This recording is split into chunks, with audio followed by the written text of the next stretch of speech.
Good morning, everybody. My name is Joseph Nocella. I am the United States Attorney for the Eastern District of New York. I'd like to welcome you here today. In addition, we have with us today FBI Director Kash Patel, FBI Assistant Director in Charge Christopher Rea of the New York Field Office, Special Agent in Charge of the New York Field Office Leslie Bakshi's, New York Special Agent in Charge of Homeland Security Ricky Patel, Newark Special Agent in Charge of Homeland Security Michael McCarty, Police Commissioner Jessica Tisch, Chief of Detectives Joseph Kenney, and the Executive Director of the Waterfront Commission, Phoebe Sorrell.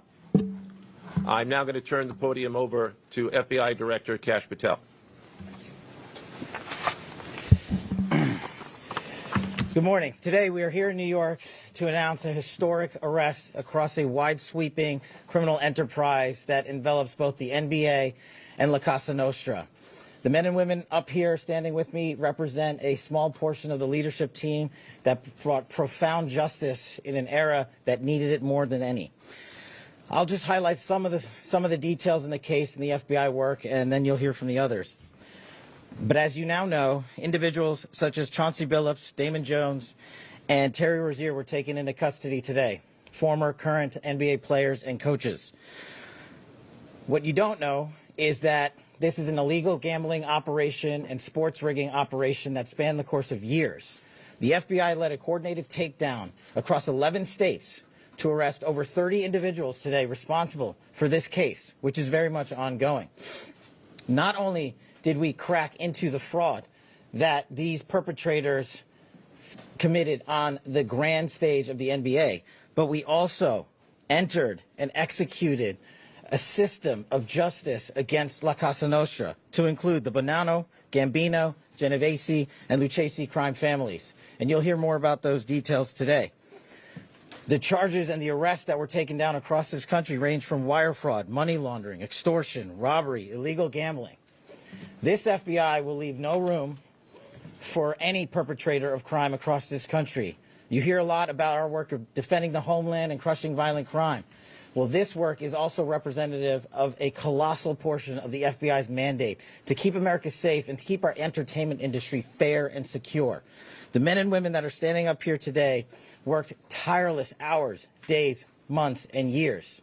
And the fraud is mind-boggling. It's not hundreds of dollars. It's not thousands of dollars. It's not tens of thousands of dollars.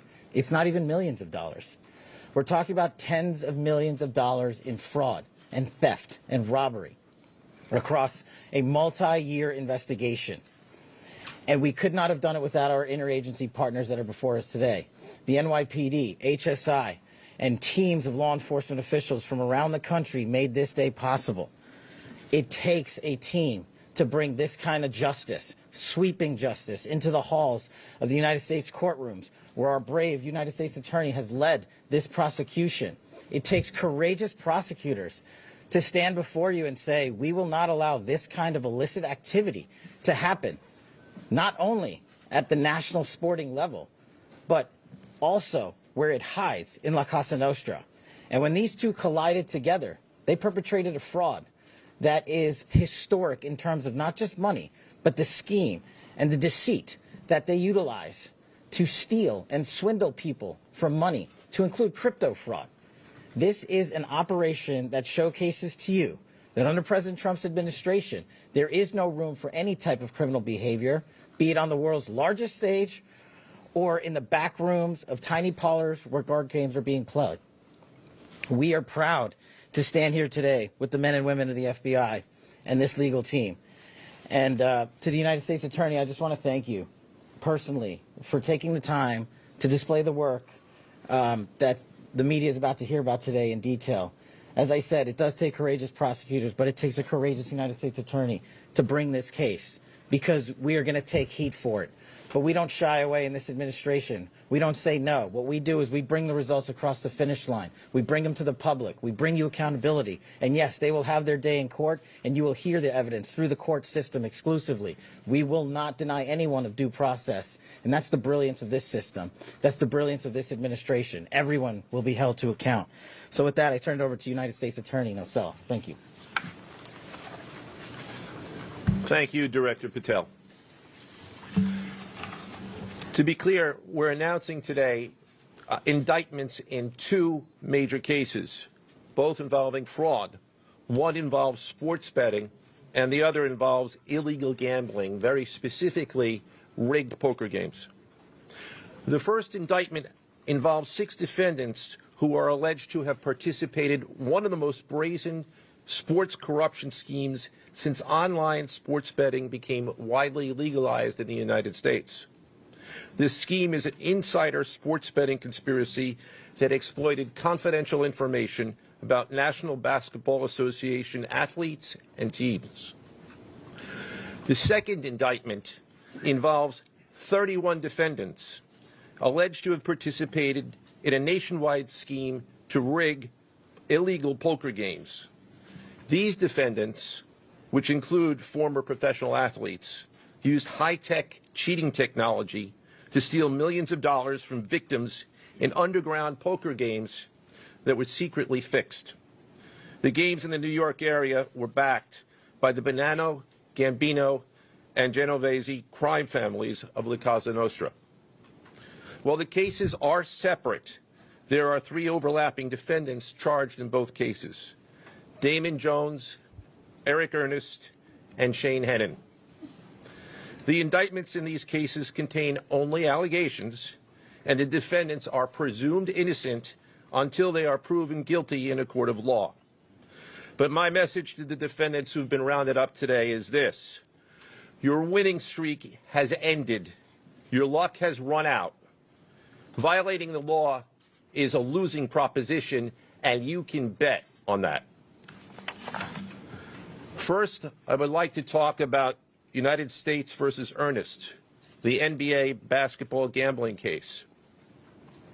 The defendants in this case are Eric Ernest, Marvez Farley, Shane Hennon, De Niro Laster, Damon Jones, a former NBA player and coach, and Terry Rozier, a current NBA player.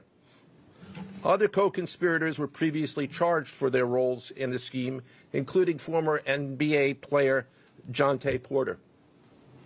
Between December 2022 and March 2024, these defendants perpetrated a scheme to defraud by betting on inside, non-public information about NBA athletes and teams. The non-public information included when specific players would be sitting out future games, or when they would pull themselves out early for purported injuries or illnesses. They relied on corrupt individuals, including Jones and Rozier. They also misused information obtained through long-standing friendships that they had with NBA players and coaches. And in at least one instance, they got their information by threatening a current player, Porter, because of his pre-existing gambling debts. Defendants used this non-public information to place hundreds of thousands of dollars in fraudulent bets, mostly in the form of prop bets on individual player performance. The bets were placed through online sports books and also in person at casinos. The defendants relied on a network of straw bettors to place the maximum amount of bets to increase their potential profits. Most of these bets succeeded, and the intended losses were in the millions of dollars. The defendants then laundered their illegal winnings in various ways: peer-to-peer platforms, bank wires, and simple cash exchanges. The indictment details specific examples where the defendants profited from illegal gambling and illegal betting on various NBA games about the performance of players on, among other things, the Charlotte Hornets, the Portland Trail Blazers, the Los Angeles Lakers, and the Toronto Rangers. Each defendant in the NBA basketball gambling case has been charged with conspiracy to commit wire fraud and conspiracy to commit money laundering. Now, I would like to turn to the other case, United States versus Aiello, the rigged poker game case. Beginning as early as 2019, the defendants in this case orchestrated a scheme to use wireless cheating technology to run rigged poker games across the United States, including in the Hamptons, Las Vegas, Miami, and Manhattan. The scheme targeted victims known as, quote, fish, who were often lured to participate in these rigged games by the chance to play alongside former professional athletes who were known as, quote, face cards.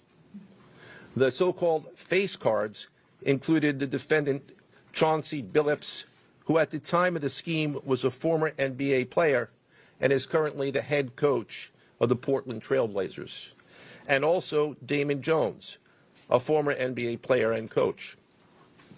What the victims, the fish, didn't know is that everybody else at the poker game, from the dealer to the players, including the face cards, were in on the scam. Once the game was underway, the defendants fleeced the victims out of tens or hundreds of thousands of dollars per game. The defendants used a variety of very sophisticated cheating technologies, some of which were provided by other defendants in exchange for a share of the profits from the scheme. For example, they used off-the-shelf shuffling machines that had been secretly altered in order to read the cards in the deck, predict which player at the table had the best poker hand, and relay that information to an off-site operator. The off-site operator sent the information via cell phone back to a co-conspirator at the table, and that person at the table was known as the quarterback. The quarterback then signaled secretly the information he had received from others to others at the table, and together they used that information in order to win their games and to cheat the victims. Defendants used other cheating technologies such as poker chip tray analyzers, which is a poker chip tray that secretly reads cards using a hidden camera, special contact lenses or eyeglasses that could read pre-marked cards, and an X-ray table that could read cards face down on the table. What you see depicted on the screen right now is an example of the X-ray table that reveals the cards. Although they are face down on the table, they can be read because of the X-ray technology. The Mafia, specifically members and associates of the Bonanno, Gambino, and Genovese organized crime families, had pre-existing control over non-rigged, illegal poker games around New York City. As a result, they also became involved in the rigged poker games, helping to organize the games and taking a cut of the proceedings, and working to enforce the collection of debts. The defendants laundered their proceeds, including through cash exchanges, the use of multiple shell companies, and through cryptocurrency transfers. As part of the scheme, some of the defendants and their co-conspirators also committed acts of violence, including the gunpoint robbery of a person in order to obtain a rigged shuffling machine, and extortions that were perpetrated against victims in order to ensure that they repaid their gambling debts. Defendants who participated in the rigged poker scheme are charged with wire fraud conspiracy. Other defendants have been charged with crimes including illegal gambling, money laundering, Hobbs Act robbery, and extortions. This case demonstrates our office's unrelenting commitment to fighting the scourge of organized crime in whatever form it takes. I'd like to conclude my remarks by thanking the incredible hard work of our law enforcement partners, including the FBI, Homeland Security, the NYPD, and the Waterfront Commission. I also want to thank the dedicated prosecutors who built these two cases and who are standing to my right: Benjamin Weintraub, David Bourbon, Caitlin Farrell, Michael Gibaldi, Irisa Chen, and Sean Sherman. They had the assistance of paralegal specialists Liam McNett, John Schneider, Marlene Bosler. Also deserving of our thanks because of their outstanding investigative work on the NBA case are FBI Special Agents Russell Lantier, Dominic Mariani, Amy Giaroso, Shane Wilkins, and Supervisory Special Agent Luke Hardison. On the rigged poker game scheme, outstanding work was performed by FBI Special Agents Thomas Cribbin, Jeff Boriola, Jonathan Corona, Alexander Silverman, Amy Campanaro, and Supervisory Special Agent Michael Malahy, as well as NYPD Task Officer James McCullough, and from Homeland Security, Supervisory Special Agent Charles Freund, and from the Waterfront Commission, Detective Paul Shimborski. Finally, I want to note that the investigations in both cases are ongoing, and we encourage anyone with information about either scheme to please contact the FBI. Now I would like to turn the podium over to Special Agent in charge of the New York Field Office, I should say the Assistant Director in charge of the New York Field Office of the FBI, Christopher Rea. Chris?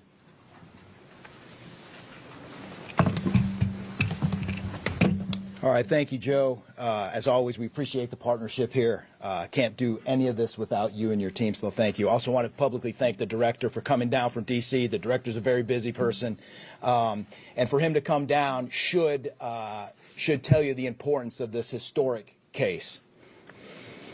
I'm Christopher Rea, the Assistant Director in charge of the FBI New York Field Office. Today, as you've heard, our office conducted a massive nationwide takedown from 2 indictments of 34 defendants for their alleged involvement in 2 separate illegal poker and sports betting schemes where, as you heard, the odds were rigged in their favor. Among these defendants are 13 members and associates of the Bonanno, Gambino, and Genovese crime families, to include capos and soldiers from these families. Additionally, as you heard, current and former NBA coaches and players are also implicated, to include Chauncey Billups, Damon Jones, and Terry Rozier. 3 of the named defendants are charged for their alleged roles in both schemes. This alleged illegal gambling operation hustled unwitting victims out of tens of millions of dollars and created a financial pipeline for La Cosa Nostra to help fund and facilitate their organized criminal activity. Victims were attracted to play alongside well-known professional athletes and coaches like Chauncey Billups, only to be unknowingly deceived through rigged shuffling machines, fixing the odds in their favor, as alleged and as you just heard from the U.S. Attorney's Office. This alleged scheme wreaked havoc across the nation, exploiting the notoriety of some and the wallets of many to fund the Italian crime families here in New York. Let me be clear about this fact. The FBI has not and will never take their eye off the ball when it comes to Italian organized crime in this city, specifically the LCN and the 5 families here in New York. We are not going to permit any criminal enterprise, whether it be Italian organized crime, Asian organized crime, Eurasian organized crime. We are not going to permit any of those organized crimes, families, and organizations to operate in our city or our country, as evidenced by the 11 states that were also participating in this operation today. The FBI office here in New York remains committed to eradicating all unlawful revenue streams fueling this criminal activity. As with most cases we've worked, this is only the tip of the iceberg for the FBI and the U.S. Attorney's Office. Our LCN squad agents and analysts are continuing to work day and night with the Eastern District of New York to ensure members and associates of the 5 families cannot continue to wreak havoc in our communities. Today would not have been possible without the tireless efforts and dedication of the FBI New York Eurasian Organized Crime Task Force, which, as you heard, was led by Supervisory Special Agent Luke Hardison, and the Italian Organized Task Force, which was led by Supervisory Special Agent Mike Malahi. And coincidentally, Supervisory Special Agent Malahi is going out on a positive as he is retiring at the end of this month for 30 years of dedicated service to the FBI, and that deserves a hand. He's what we call a legend here at FBI New York. Additionally, obviously, we cannot do this alone without our partners. I want to extend my appreciation to Homeland Security Investigations Special Agent in Charge, Ricky Patel. Of course, we do nothing in this city without the NYPD. New York City Police Department Commissioner Jesse Tisch, thank you, ma'am, for all your work and all your resources that you dedicated to this. And New York Waterfront Commissioner Phoebe Soriel for their agency's assistance and support throughout this lengthy and complex investigation. Our collective efforts ensured these subjects will face accountability, like the director said, for their alleged wrongdoings. Thank you, and I'll now turn it over to Special Agent in charge of HSI, Ricky Patel.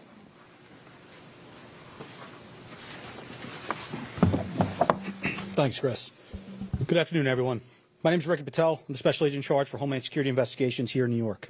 This morning, hundreds of special agents and investigators with HSI, the FBI, the New York Waterfront Commission, and the NYPD descended upon the homes of individuals who for years have operated with the false sense of impunity, a false sense of incivility. In the early hours of today, across 9 states coast to coast, dozens of defendants were arrested and will face the consequences of their alleged crimes. This was their wake-up call. With the alleged involvement of 3 La Cosa Nostra crime families, 1 NBA head coach, a Hall of Famer, no less, and former NBA players, the years of investigative work that culminated with this morning's operation seem reminiscent of a Hollywood movie. But this wasn't luck, and this wasn't theatrics. This was an evidence-driven, relentless, and unified effort among law enforcement. Through what we have dubbed Operation Royal Flush, HSI New York, along with our task force personnel from the Waterfront Commission, first uncovered this scheme more than 4 years ago. Agents and investigators dedicated countless hours and sleepless nights in identifying the criminal network, dissecting communications and patterns, and following the money with precision. We built the case, piece by piece, and what we discovered was a sprawling criminal enterprise that utilized cutting-edge technology and various methods of deception to dupe unsuspecting gamblers into paying up so that these defendants could cash out. As alleged, this sophisticated conspiracy cheated victims out of at least $7 million and placed the public and the defendants alike at risk. This case involved global reach, financial depth, and the patience to dismantle complex financial criminal enterprises from the inside out. When criminal organizations attempt to launder profits through our country, HSI connects the dots and shuts it down. To anyone who thinks intimidation, fraud, or violence will shield their profits, understand this. If you are exploiting our communities, expect HSI and all of our law enforcement partners at your door. I would like to thank all our partners here today. Obviously, the United States Attorney's Office for the Eastern District of New York, the Waterfront Commission, the FBI, the NYPD, and the prosecutors that will carry this forward. Today's arrests are not an endpoint. They are the start of accountability. Thank you, and I now turn it over to Police Commissioner Jessica Tisch.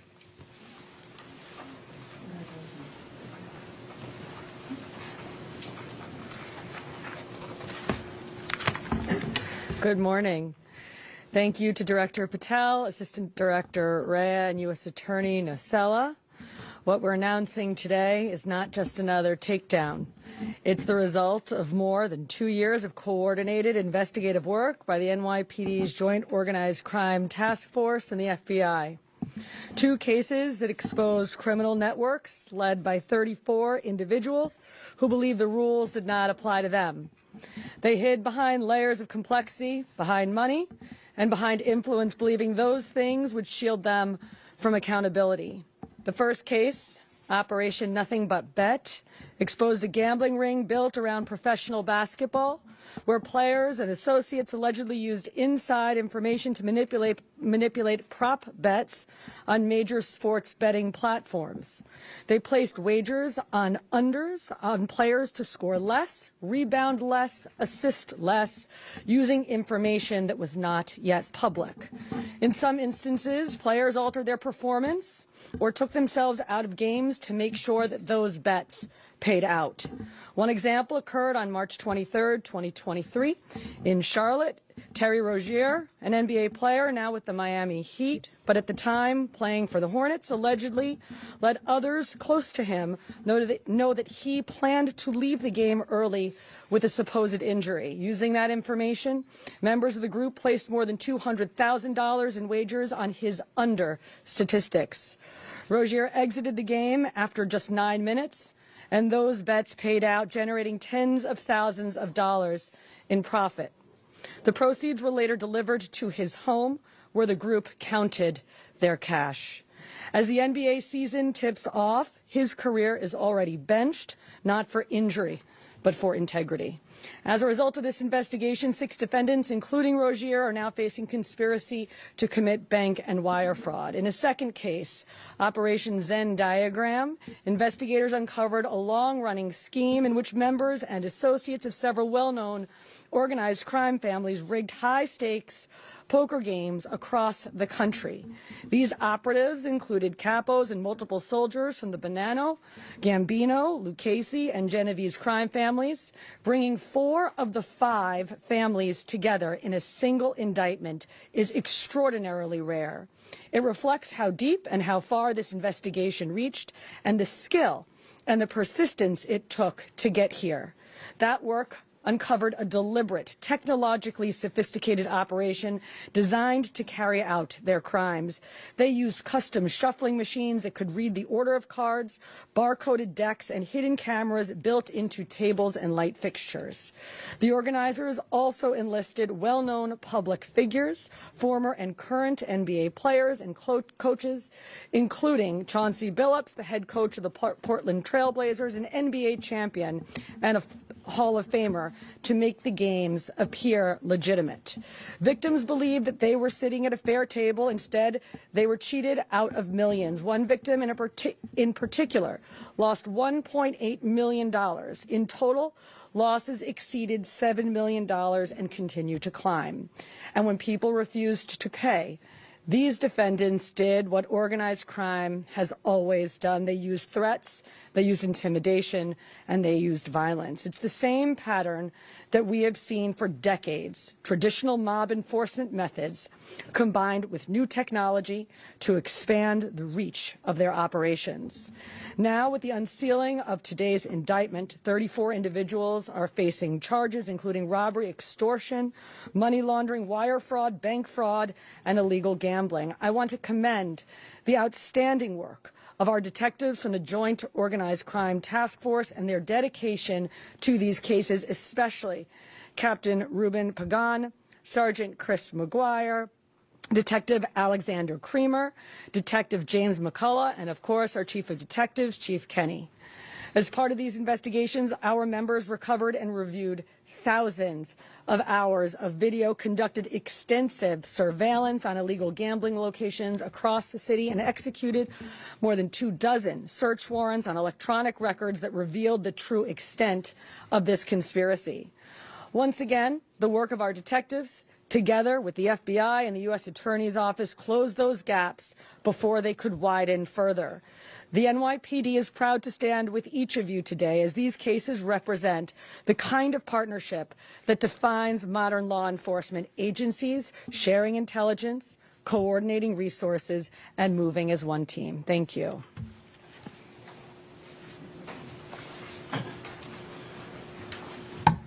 If anyone has any questions that they'd like to ask, now is the time. I had a question about the structure of the case. Is it the investigation into one case, did that lead into the discovery of the other? How could you talk more about the link between the two? I'm not at liberty to discuss either the background of the investigation itself or the investigation as it continues. So I'm afraid I can't really explain to you other than the fact that both cases have been unsealed today, and there was an overlap that has been discussed already with respect to certain of the defendants. Yes.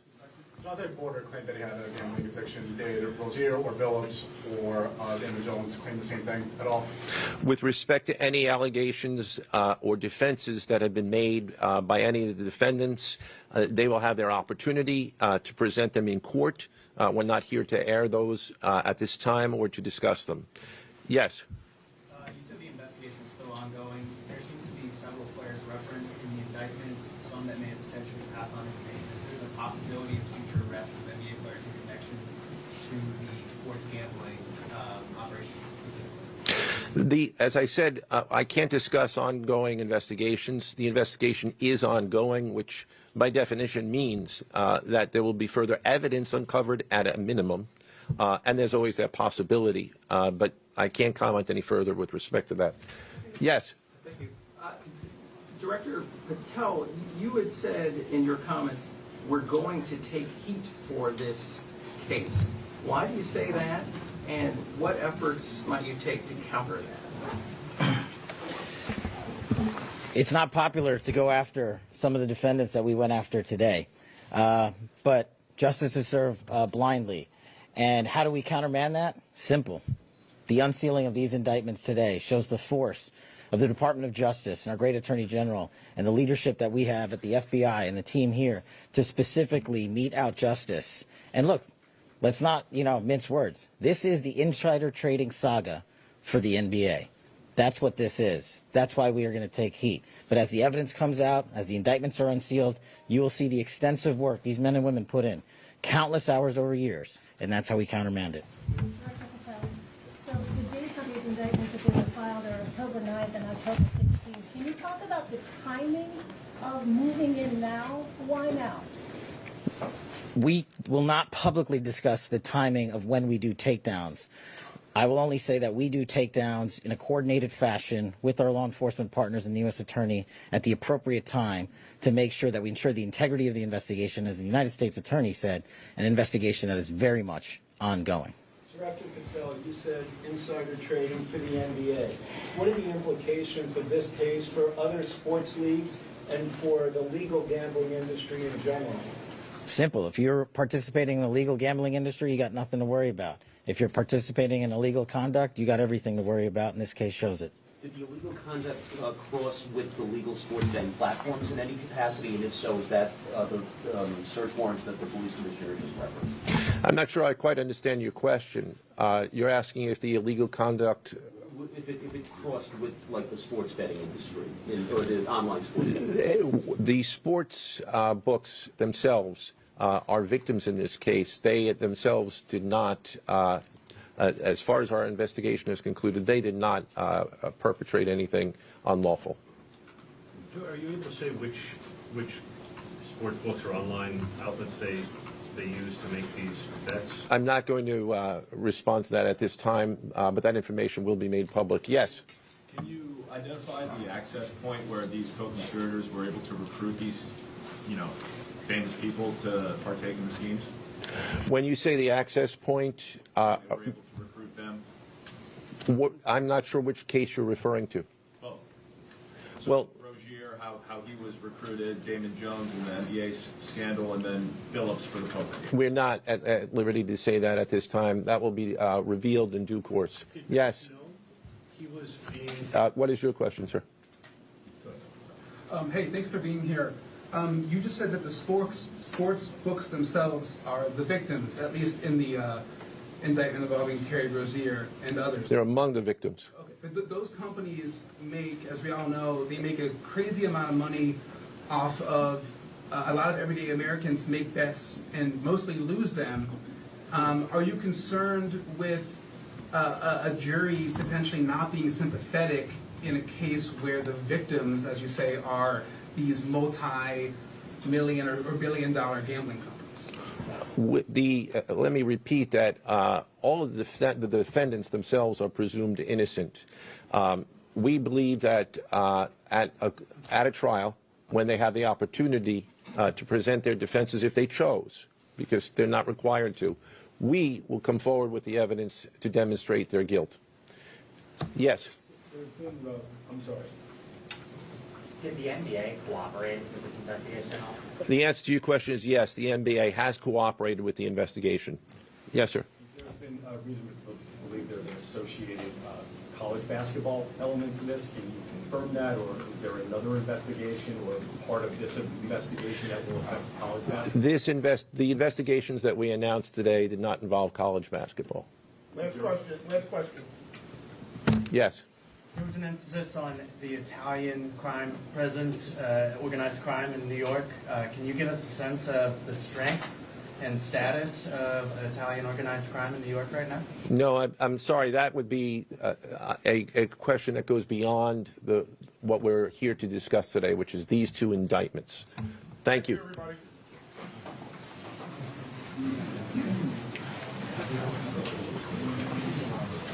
Good job.